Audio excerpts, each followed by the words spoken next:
સાહેબાને સૌપ્રથમ તો હું આપણા આચાર્ય અને જાણીતા વક્તા એવા હિરેનભાઈ પંચાલ સાહેબનું ખૂબ ખૂબ આભાર અને ધન્યવાદ વ્યક્ત કરું છું કે અહીં મને ઉપસ્થિત રહેવાનો મોકો આપ્યો અને આપ સૌ નાના બાળકો, અહીંના શિક્ષકો, શિક્ષિકાઓ તથા તમામ સમગ્ર સ્ટાફની વચ્ચે તમારા સૌના દર્શન કરવાનો મોકો આપ્યો. બાળકો માટે ખાસ કહીશ કે તમે બધા નસીબદાર અને કિસ્મતવાળા છો કે એક એવી વ્યક્તિ તમને પ્રિન્સિપલ તરીકે મળી છે કે જે ફક્ત તમારે અહીંયા આચાર્ય તરીકે આચાર્યથી ઉપરવટ જઈ એક બાપ પોતાના દીકરાઓનું જે રીતે પાલન પોષણ કરે ને એવી રીતે તમારું પાલન પોષણ થતું હશે. સાચી વાત છે કે નહીં?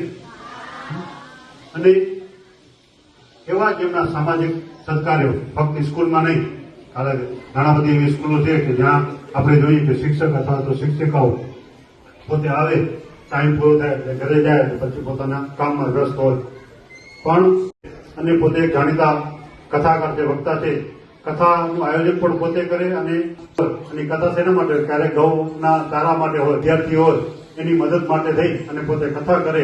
એ વેકેશનમાં પણ સતત બાળકોનું અને સમાજનું ધ્યાન રાખી અને જ્યારે આવું સત્કાર્ય કર્યા છે. અહીં પણ જોયું કે સ્કૂલ સિવાય ધોરણ 8ની અંદર ત્યાં કને બાળકોને એક્સ્ટ્રા ટ્યુશન ક્લાસીસ, તમારા બધાને છોકરાઓને બોલાવીને એક્સ્ટ્રા ટ્યુશન ક્લાસીસ અને આવડું મોટું સંકુલ જે સંભાળ્યા છે, ખરેખર અભિનંદનને પાત્ર છે કે પોતે એક શિક્ષક નહીં પણ શિક્ષકથી ઉપરવટ જઈ અને પોતાની ફરજનો ભાગથી અલગ પણ જઈ અને જે સામાજિક કાર્ય કરી રહ્યા છે તેમને ખૂબ ખૂબ અભિનંદન આપું છું. અને ખાસ આપની વિનંતી કરીશ બધા છોકરાઓને કે હું પણ આ સ્કૂલમાંથી ધોબીઘાટમાં સ્કૂલ છે જ્યાં પૈકીની છે એમાં 1 થી 4 ધોરણ સુધી ભણ્યો છું અને 4 ધોરણ પછી મેં શારદા મંદિરની અંદર આગળનું શિક્ષણ લેવા માટે ગયો છું.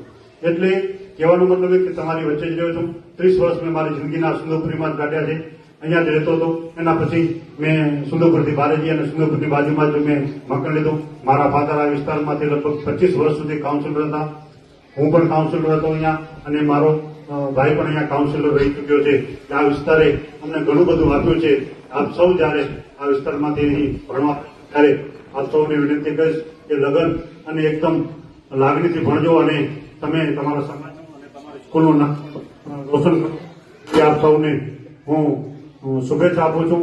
અને સાથે સાથે એટલું કહીશ કે આપણામાં એક માન્યતા હોય છે કે ઘણી વખત એવું થાય ને કે ભાઈ પૈસાવાળાના છોકરાઓ સારું શિક્ષણ લઈ શકે અને ગરીબ છોકરાઓ શિક્ષણ ન લઈ શકે.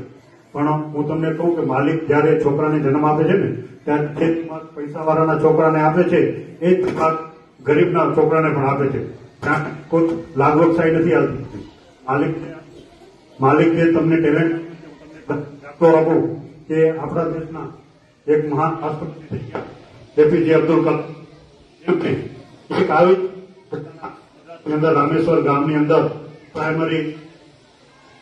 પ્રાઇમરી સ્કૂલની અંદર શિક્ષણ લીધું અને છાપાની પસ્તી વેચી અને એ પોતાનું ગુજરાન ચલાવતા હતા અને એટલું બધું શિક્ષણ લીધું કે આ દેશના એક મહાન વૈજ્ઞાનિક આપે આપણા દેશની અંદર પૃથ્વી અને અગ્નિ જેવી મિસાઇલો આપી અને આપણા દેશને એક સુપર પાવર બનાવ્યું અને છેલ્લે રાષ્ટ્રપતિ બન્યા.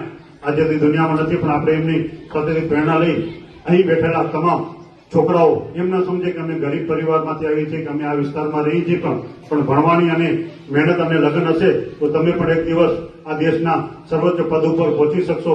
આપ સૌ જે આપણા ટીચર અને શિક્ષક અને પ્રિન્સિપાલ સાહેબ મળ્યા છે એમની મહેનત થકી આપ સૌ આગળ વધો અને તમે તમારા સમાજનું નામ રોશન કરો, આ સ્કૂલનું નામ રોશન કરો, આપણા દેશનું નામ રોશન કરો એવી આપ સૌને શુભેચ્છા આપું છું. મને જે સાહેબે અહીં યાદ કરી અને બોલાવ્યો છે હું તમને જરૂર એટલું મારા વતીથી ખાતરી આપું છું કે આ સ્કૂલ માટે થઈ ગમે ત્યારે કોઈ પણ ગવર્મેન્ટ તો બધી વ્યવસ્થા કરતી હોય છે પણ છતાં પણ ઘણી વખત મેં આર્થિક સહયોગની જરૂર પડે તો મને યાદ કરજો. હું તમારી વચ્ચે છું. તમારા માટે જે પણ કરવું હશે કરીશ. ખૂબ ખૂબ આભાર. ધન્યવાદ. Thank you.